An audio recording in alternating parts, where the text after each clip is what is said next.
اعوذ باللہ من الشیطان الرجیم بسم اللہ الرحمن الرحیم۔ معزز ناظرین و سامعین، السلام علیکم ورحمۃ اللہ وبرکاتہ۔ آج کی ویڈیو میں ان تمام دوستوں کے سوالوں کے جوابات ہیں جو بار بار پوچھ رہے ہیں کہ سعودی عرب سے ڈپورٹ ہونے والوں کے لیے نیا قانون کیا ہے، اس کے بارے میں لیٹسٹ معلومات فراہم کریں۔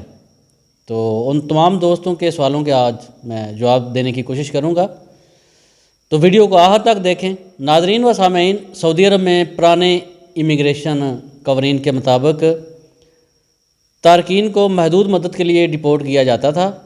وہ مدت 1 سال سے لے کر 5 سال تک ہوتی تھی، جبکہ اس سال کے آغاز سے ڈپورٹ کے قانون میں تبدیلی کی گئی ہے، جس کے تحت اب ڈپورٹ ہونے والا کوئی بھی شخص کسی بھی ویزے پر تاحیات سعودی عرب نہیں آ سکتا، یعنی اس پر پابندی لگا دی گئی ہے۔ چاہے کسی کو سعودی عرب سے ڈپورٹ ہوئے 5 سال ہوئے ہوں یا 10 سال ہوئے ہوں، وہ دوبارہ سعودی عرب نہیں جا سکتا، اس کو بین کر دیا گیا ہے۔ مدت کا تعین نہیں ہے اس میں۔ کچھ دوست بار بار پوچھتے ہیں کہ ہم کو اتنے سال ہو گئے آئے ہوئے، اتنے سال ہو گئے، ہم نے جرم بھی کوئی نہیں کیا، کیا ہم جا سکتے ہیں؟ تو اس ویڈیو کو غور سے آخر تک سننا، آپ کے تمام سوالوں کے جواب آپ کو مل جائیں گے۔ بہت سے دوست پوچھتے ہیں کہ میں نے سعودی عرب میں کوئی جرم بھی نہیں کیا، بس ترحیل کے ذریعے ڈپورٹ ہوا تھا۔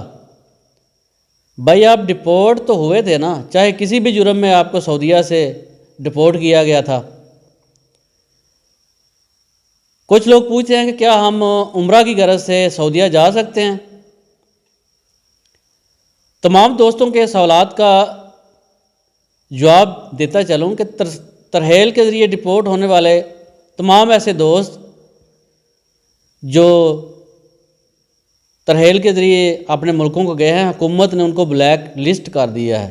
جو پہلے کے ڈپورٹ ہو چکے ہیں وہ بھی، اور جو نئے ہیں تمام کو، کیونکہ نئے قانون کے مطابق ان پر تاحیات پابندی لگا دی گئی ہے۔ تمام لوگوں کا نام بلیک لسٹ میں ڈال کر کمپیوٹر میں محفوظ کر دیا جاتا ہے۔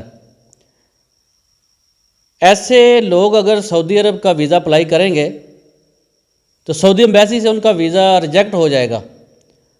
اگر سفارش کے ذریعے یا کچھ دے لے کر اگر ویزا لگوا بھی لیتے ہیں تو سعودی عرب ایئرپورٹ سے وہ لوگ باہر نہیں نکل سکیں گے، وہاں سے ڈپورٹ کر دیے جائیں گے۔ اسی قسم کا کیس ہے اور اس بنیاد پر انہیں ڈپورٹ کیا گیا ہے، وہ کسی بھی ویزے پر سعودی عرب نہیں آ سکتے۔ ایسے افراد جو سعودی عرب سے بذریعہ ترحیل ملک بدر ہوئے ہوں، ان پر تاحیات پابندی عائد کر دی جاتی ہے۔ ایک بات کی میں وضاحت کرتا چلوں کہ بعض لوگوں کا خیال ہے کہ نئے قانون کے جاری ہونے کے بعد ڈپورٹ ہونے والوں پر، جو پہلے پرانے ڈپورٹ ہو چکے ہیں، ان پر یہ قانون لاگو نہیں ہوتا، بلکہ جو نئے ہیں ان پر یہ لاگو ہوتا ہے۔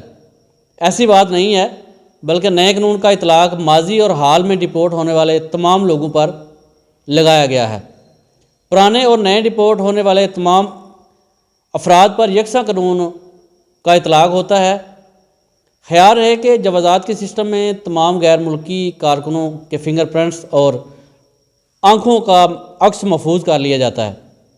جیسے ایئرپورٹ پر امیگریشن حکام نئے آنے والے لوگوں کے فنگر پرنٹ کا معائنہ کرتے ہیں تو بلیک لسٹ لوگوں کا ڈیٹا آٹومیٹک ان کے سامنے آ جاتا ہے، پھر وہ ڈیٹا ویریفائی کرتے ہیں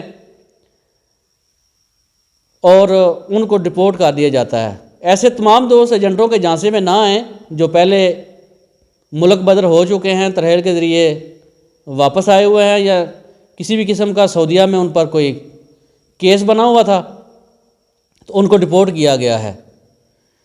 جن دوستوں نے ابھی تک چینل کو سبسکرائب نہیں کیا وہ سبسکرائب کر لیں۔ آنے والے وقت میں جو بھی قانون میں تبدیلی کی جائے گی اس کے مطابق آپ کو آگاہ کیا جائے گا۔ فی الحال آپ سے اجازت چاہتا ہوں۔ اللہ تعالیٰ آپ کا حامی و ناصر ہو، دعاؤں میں یاد رکھنا۔ اللہ حافظ۔